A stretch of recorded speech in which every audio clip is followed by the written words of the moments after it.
Hello everyone, আজকে আপনাদের কাছে আমি একটা রেসিপি নিয়ে এসেছি। সেটা হচ্ছে চানা মশলা। তো আমি যেভাবে বানাই সেটা আপনাদের দেখাচ্ছি।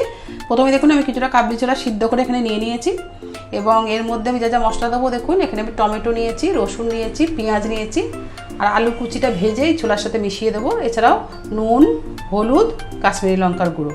আর এখানে আমি ফোড়ন দেবো দেখুন জিরে আর তেজপাতা। এবার এই মশলাগুলো দিয়ে যখন আমি চানা মশলাটা যখন কষানো হয়ে যাবে, তারপর আমি চানা মশলা দেবো। সানরাইজের আমি একটা চানা মশলার প্যাকেট রেখেছি, দেখুন এইটা আমি এর সাথে অ্যাড করব। তো চলুন আপনাদের আমি দেখাচ্ছি আমি কেমন করে চানা মশলা বানাই। দেখুন কড়াই আমি কিছুটা সরষের তেল নিলাম। এবার আমি তেজপাতা জিরে যে ফোড়ন দেবো বলেছি, এবার আমি তেজপাতা জিরে ফোড়নটা দিয়ে দেবো। এটা একটু ভাজা হলে, কেন একটু ভাজা না হলে কিন্তু ভালো লাগবে না, একটু লাল হোক। তারপরে এর মধ্যে আমি আলুগুলো দিয়ে দেবো। দেখুন আমার তেজপাতা জিরে কিন্তু লাল হতে চলেছে। দেখুন এরপর কিন্তু আমি যে আলু কুচিগুলো করে রেখেছিলাম সেই আলু কুচিগুলো দেখুন দিয়ে দিলাম। দিয়ে আমি আলুটাকে একটু ভাজবো, কেন যেহেতু ছোলাটা আমার সেদ্ধ করা, সেহেতু আলুটাকে আমি একটু সামান্য ভাজবো, কেন সেদ্ধ হয়ে যাবে। ছোটো ছোটো করে আলু কাটা তো। দেখুন আলুটাকে আমি এইভাবে একটু ভেজে নেব। একটু আলুটা ভাজা ভাজা হলে তারপর আমি দিয়ে দেবো পেঁয়াজ, আদা, রসুনের, টমেটো এইসব যে পেস্ট করে রেখেছি, এইগুলো আমি সব পেস্টগুলো দিয়ে দেবো। তারপর দেবো আমি নুন, হলুদ।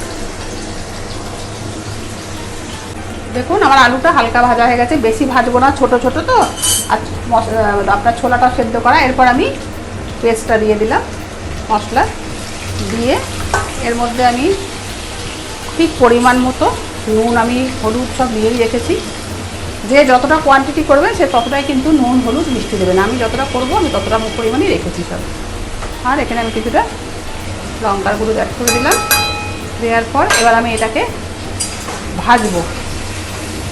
খুব বেশি আমি ভাজি না, কেন রসুনের গন্ধ যদি সব চলে যায় আমার টেস্ট লাগে না। মানে এক একজনের রান্না তো এক এক রকম, বুঝতেই পারছেন। আমি যেভাবে করি আমি আমার রান্না দেখাচ্ছি।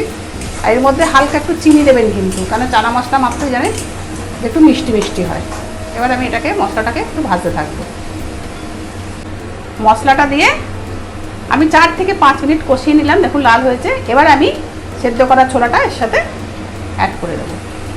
দিয়ে এটাকে আমি ভাজতে দেবো, কেন চানা মশলা কিন্তু জল চলবে না। এটা মাথায় রাখবেন যে চানা মশলা কিন্তু জল চলে না। এই যে আমি মশলাটা দিয়ে এইভাবে ছোলাটা, আলুটা, সব মশলাগুলো কষাবো। কষিয়ে জল দেবো খুব সামান্য পরিমাণ। আপনি নাও দিতে পারেন, না দিলে বেশি টেস্ট হয়। আর যদি মনে করেন দেবেন তো সামান্য দিতে পারেন, আলুটা সেদ্ধর জন্য অনেকে দেয়, দিতে পারেন। আমি দেই না, ওই জন্য আমি বলছি আপনারা দিতে পারেন, কেন আমি আলু গলিয়ে নিয়েছি ভেজে। এটাকে আমি ভাজছি। এরপর আমি এর মধ্যে দিয়ে দেবো চিনি। জানেন তো যে চানা মশলা একটু মিষ্টি মিষ্টি হয়, ওই জন্য মিষ্টির পরিমাণটা কিন্তু একটু বেশি দিতে হয়। দিয়ে দিলাম। দিয়ে এবার আমি এটাকে আরও 5 মিনিট কষতে থাকবো।